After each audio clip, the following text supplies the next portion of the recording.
Vous écoutez Procrastination, saison 9, épisode 19, introduire les personnages. Un podcast sur l'écriture en 15 minutes. Parce que vous avez autre chose à faire et qu'on n'a pas la science incluse. Avec les voix de Mélanie Fazi, Estelle Fay et Lionel Delous. C'est une question, spoiler alert, qui sera probablement reliée au grand show don't tell.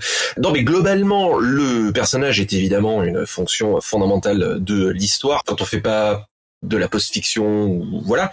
C'est le véhicule du lecteur, c'est un vecteur principal d'information. À commencer par le fait que c'est important de savoir qui est notre personnage dans notre histoire pour pouvoir le suivre, s'y attacher, etc. Mais ça peut entraîner un paradoxe qui est que souvent on veut que l'histoire commence et être emporté par l'histoire, mais avec des gens qu'on ne connaît pas, puisqu'il va falloir qu'on les connaisse. Donc on va parler de la manière d'introduire les personnages, de faire ça de façon efficace, intéressante, etc. À mon humble avis, il n'y a pas de différence dans le fait d'introduire les personnages que d'introduire à peu près tout le reste. Moi, bizarrement, j'aurais tendance à rapprocher ça de la même manière que, en fait, introduire un univers, introduire la narration, etc. Se laisser porter par l'histoire, réfléchir à qu'est-ce qui pourrait nous mettre nos personnages de manière, nous les montrer de manière intéressante, dans l'histoire de manière intéressante, qu'est-ce qui peut finalement être quelque chose qui nous les montre dans ce qu'ils sont. Pour moi, ça se rapproche vraiment de tout le tissu de la narration. C'est comme le dialogue, c'est comme le world building, c'est comme introduire l'univers. Où est l'histoire et qu'est-ce qui nous montrerait ça de façon intéressante? Comment finalement les mettre en scène? Je pense toujours aux séries policières à l'américaine ou James Bond même. Quand on réfléchit à ces trucs-là, les gens disent jamais bonjour normalement. Ils disent jamais bonjour. Ils disent vous savez que ce Bordeaux vient d'un coteau exposé sud. Et la personne qui répond, elle fait je vois que vous êtes très sûr, mais est-ce que vous y connaissez en whisky? Et tout de suite, ça nous établit une relation. Après, pour rebondir là-dessus, il y a, disons, quelques spécificités, quelques écueils à éviter aussi. C'est-à-dire, déjà, on n'est pas obligé. Souvent, on introduit beaucoup le physique d'un personnage quand on est un jeune auteur. Et en fait, lisez les livres que vous aimez, on n'est pas obligé de focaliser autant sur le physique que ce qu'on fait. Ce que vous pouvez essayer de faire, un exercice que j'aime bien, c'est écrivez un personnage et puis enlevez un élément, la description. Et enlevez des éléments, par exemple, plus importants. Par exemple, alors, ce que j'ai fait moi, parce que je sais comment je l'ai fait, dans le début d'un éclat de givre, on voit pas le genre du personnage. Dans tout ma novella, il était ma légende, on ne voit pas le genre du personnage. Et là, pour le coup, de tout, en fait, voilà, ça ne manque pas. Il y a beaucoup de personnages, donc finalement, on a une description physique très parcellaire. Ça manque pas forcément. Et au contraire, par contre, quelque chose qui marche très bien, c'est de montrer le personnage en action, voire en interaction avec les autres. Et pas un personnage seul, perdu dans l'univers. Par exemple, donc vous avez un personnage en interaction. La présentation de Martin Eden dans le roman de Martin Eden de Jack London, avec lequel j'ai embêté tout le monde déjà 200 fois. Voilà. Mine de rien, la première fois où on voit entrer dans un salon bourgeois, on voit ce décalage entre ce docker avec ses vêtements de docker, un tableau, la manière dont il regarde un tableau. Et déjà, ça nous dit quelque chose. Il y a à peu près toute l'essence du personnage dans un jeu de regard très simple, en fait. Et la manière dont c'est perçu par les autres. Après, il y a quelques introductions de personnages que je vous conseille pour voir aussi comment on peut jouer avec ça. Déjà, souvent, le personnage vu de l'extérieur. Et aussi, mine de rien, comment un détail très signifiant va en dire beaucoup sur un personnage et éviter de lasser l'écueil dont parlait Lionel tout à l'heure. Et là, pareil, je vous ai déjà embêté 200 fois avec ça. Mais je vous conseille de lire le premier chapitre de Madame Bovary, qui introduit un personnage essentiel, vu de l'extérieur, par sa casquette. Et la manière dont il traite sa casquette. Et mine de rien, vous avez déjà l'essentiel non seulement du personnage, de sa place dans la vie et du roman, dans ce début, vu de l'extérieur. Donc ça, c'est une introduction que je trouve assez sublime. Après, il y a quelques écueils à éviter aussi quand on est jeune auteur, quelques clichés, comme le personnage qui se regarde dans un miroir et se décrit. Alors surtout, je suis désolée, quand on est un auteur mec et qu'on fait ça pour une femme, en fait, dans la vraie vie, il y a aucune femme qui se regarde dans un miroir en disant « Ouais, qu'est-ce que j'ai de beau sein !» Mais cool pas, j'ai un ou deux textes où j'ai fait ça, mais il y a prescription, c'était il y a longtemps. Et est-ce qu'elle se regarde dans le miroir en disant « Mais quand même, mes petits seins en forme de poire sont trop mignons aujourd'hui !» Ah non, elle se regarde plutôt en se disant « J'ai une sale gueule !» Oui, voilà, non mais ça c'est normal, ça on le fait par contre, tu vois, dans la vraie vie. Après, voilà, c'est pareil, le coup du miroir, on peut le retourner, c'est toujours le début d'un éclat de givre. Là, on a un personnage qui se regarde dans un miroir, mais parce qu'il se maquille, parce que c'est important pour lui. Mais voilà, quand même, c'est un gros cliché. Donc, si vous le faites, voilà. Et le personnage qui se décrit lui-même pour le bénéfice du lecteur, pareil, en général, c'est pas un truc qu'on fait dans la vraie vie. Évidemment, il y a toujours des contre-exemples. Donc là-dessus, dans mes grands classiques, lisez le début de l'Estelle Vampire, vous comprendrez tout seul. Moi, j'ai juste envie d'ajouter un exemple qui est un exemple dans une série que j'ai vue récemment, qui, je sais pas pourquoi, m'a frappé comme étant vraiment un modèle de présentation de personnages. C'est une série qui s'appelle The Marvelous Mrs. Maisel. Je sais pas si vous connaissez. C'est absolument merveilleux. C'est sur une femme des années 60 qui se fait larguer par son mari et qui va se lancer dans le stand-up. Et en fait, avant que la situation que je viens de décrire ait lieu, au tout début, c'est son mari. Elle accompagne son mari dans un club de stand-up parce que lui veut s'y lancer. Il est pas très très bon. Et on a une scène au tout début où il arrive en retard, elle lui a apporté un pull et c'est pas le bon, il est paniqué, il est stressé. Et elle fait des vannes pour détendre l'atmosphère. Et il y a une interaction entre les deux où on s'aperçoit qu'elle a une espèce de vivacité d'esprit qui fait que à chaque fois qu'il râle, elle a une réplique qui sort tout de suite, une espèce de truc du tac au tac et tout. Elle fait des vannes mais sans y réfléchir. Et dans ce moment-là, d'un seul coup, on se rend compte déjà que c'est pas lui qui est doué, c'est elle. Et on a quasiment tout le déroulé de ce qui va suivre dans cette présentation du personnage, juste en un dialogue. C'est ok, elle va se trouver là-dedans parce qu'elle a jamais réalisé qu'elle avait cette faculté à dire une connerie comme ça tout de suite à la seconde. Et j'ai trouvé que la scène était vraiment vraiment brillante de ce point de vue. Comment présenter un personnage à travers un dialogue. Juste un dialogue, on a une caractéristique essentielle non seulement du personnage mais de ce que va être son parcours. En fait, pour moi, il y a un peu deux extrêmes et vous pouvez nager entre les deux. Naviguer entre les deux, c'est effectivement avoir une scène qui va être hyper significative de tout ce qui va suivre, qui va vraiment être hyper signifiante, ou déjà, sans le savoir, on a tout le perso, comme celle de Mrs. Maisel ou comme celle de Madame Bovary. Et en même temps, un autre truc que j'aime bien, c'est les personnages qu'on voit pas venir. C'est les personnages qui sont totalement insignifiants, un peu dans le background et qui, peu à peu, vont s'imposer au contraire. Et ça, c'est cool. Bon, parfois, ils sont insignifiants dans le background au début parce que l'autrice n'avait pas prévu qu'il deviendrait un personnage essentiel. Ça n'arrive jamais, bien sûr. Non, ça arrive à qui? Non, mais par moments, ça peut être joué exprès aussi. De mettre un personnage dans le background, quand même, ne serait-ce qu'à la réécriture, laisser quelques indices, mais que normalement les lecteurs vont louper, mais pour que le lecteur puisse se dire « Ah, mais j'aurais pu deviner, en fait !» Voilà. Mais, en tout cas, détourner le projecteur d'un personnage pour qu'il passe pour insignifiant. Et en fait, petit à petit, le faire monter en puissance. Et tout à coup, il se révèle et en même temps, vous avez semé des petits indices avant. Et là, c'est très, très cool aussi. En technique, un truc que j'aime bien, je vais bassiner avec mon Joe Michael Straczynski habituel. Il a deux trucs que je trouve assez intéressants parce que souvent, une possibilité concernant la difficulté d'introduire les personnages, ça peut être aussi parce que ils peuvent être un peu flottants et on peut un peu avoir un petit peu de mal à les mettre en scène et donc à savoir exactement qu'est-ce qui pourrait être pertinent ou le plus pertinent pour les introduire.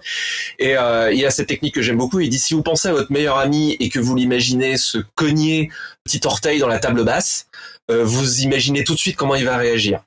Et il dit, en fait, vos personnages, vous devez les connaître à ce point-là, c'est-à-dire pas forcément une situation que vous auriez pensé d'origine, mais plongé dans une situation, vous savez comment il réagit comme votre meilleur pote. Autre truc qu'il dit, et ça me vient là, juste de les mettre ensemble, c'est, il dit l'écriture, c'est un peu comme la danse, c'est-à-dire que il y a des gens, vous les voyez en soirée, ils essayent de danser, mais vous voyez, là, ils dansent pas vraiment, quoi. Et il y a des gens, juste, ils dansent. L'intérêt, c'est que l'écriture, c'est aussi pas comme la danse, c'est-à-dire qu'on peut corriger et reprendre jusqu'à ce qu'on a l'impression que tout était parfaitement naturel et fait de base. Mais je pense un truc important et qui est pour l'introduction des personnages, mais pour beaucoup de choses, c'est d'essayer de pas trop forcer le truc, c'est-à-dire ça se voit en fait beaucoup quand on essaie de dire et alors là j'essaye vraiment de mettre le truc. Non, le personnage, si vous le connaissez vraiment bien et que vous le mettez dans une situation intéressante, ses réactions, la manière dont il agit, la manière dont il va interagir avec le monde et que vous le laissez juste exister, il va danser en fait. Les choses vont se passer d'elles-mêmes. Et en fait, souvent, ça paraît maladroit quand on essaye justement de forcer. Mais si on laisse le truc et qu'on laisse dérouler, ça va dire énormément de choses de la même manière qu'un dialogue naturel va dire énormément de choses. Pour moi, il y a aussi une chose, c'est que il me semble que la façon dont on va introduire un personnage, en tout cas les premières apparitions, les premières présentations, c'est énormément fonction de la place du personnage dans le récit, son rôle et l'interaction que ce personnage a avec l'histoire. Selon, est-ce que on parle du personnage principal?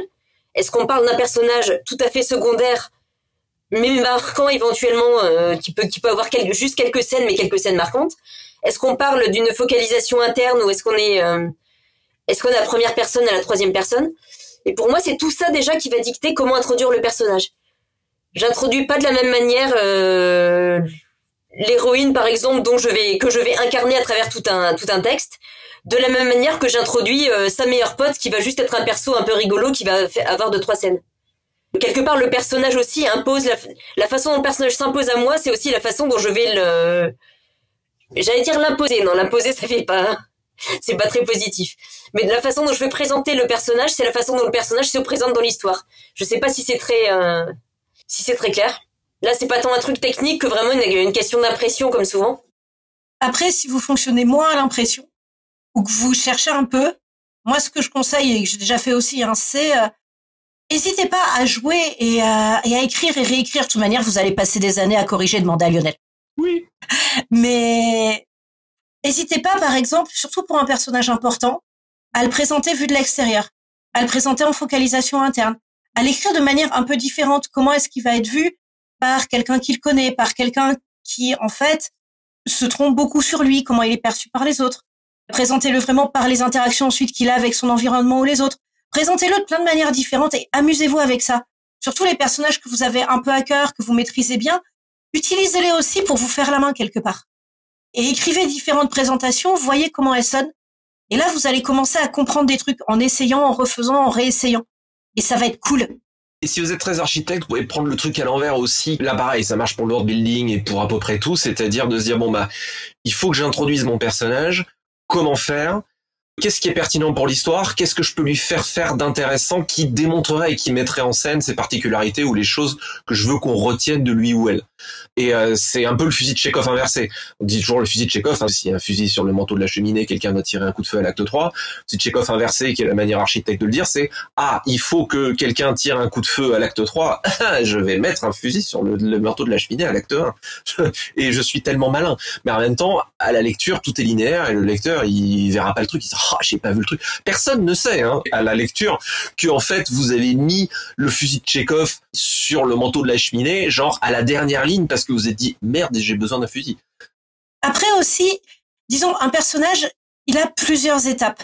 Donc, n'hésitez pas quand vous faites votre personnage à garder des choses de côté. Vous n'avez pas à tout mettre dans votre présentation, vous n'avez pas à tout mettre dans la première fois où on le croise. Vous pouvez garder les cartouches.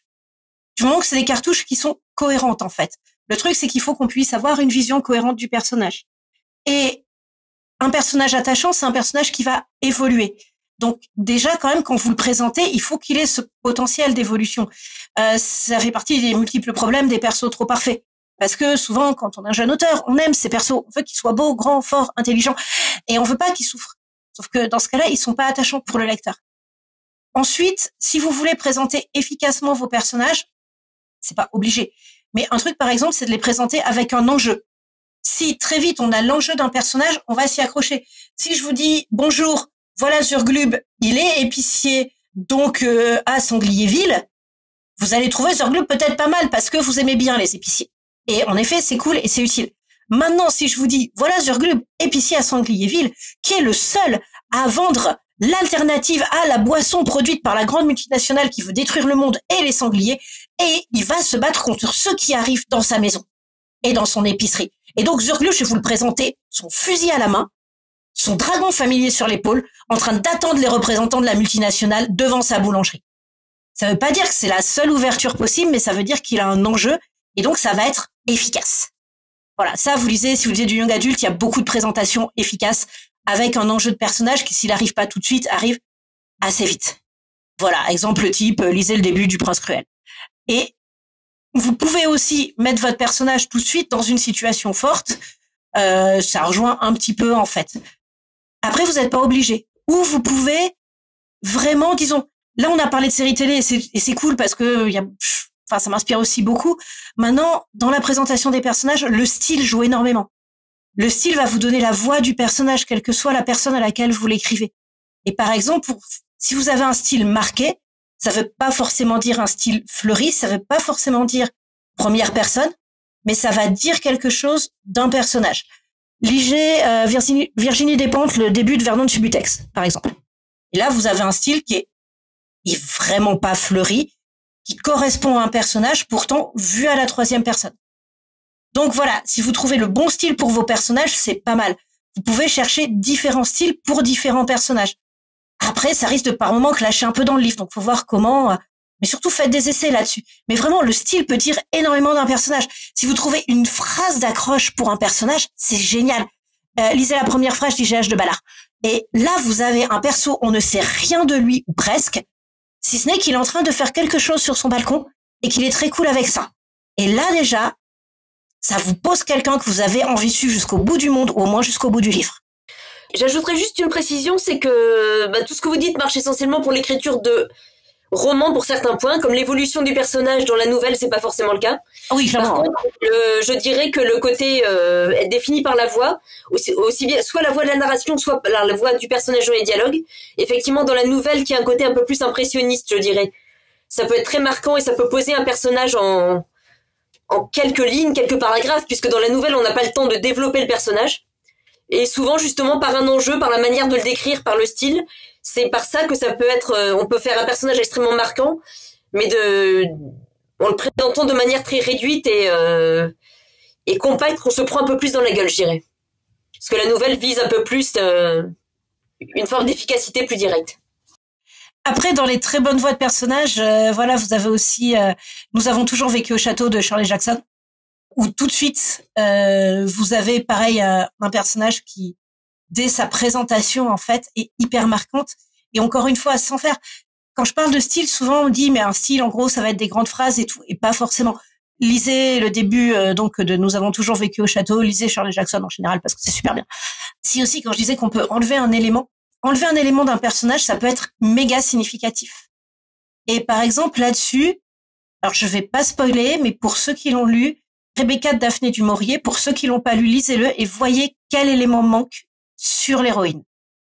Et on ne l'a jamais dans le livre, on s'en aperçoit pas forcément tout de suite, mais quand on s'en aperçoit, c'est hyper fort. Et par moment, ne pas dire quelque chose peut être, quand c'est bien géré, plus fort presque que de le dire.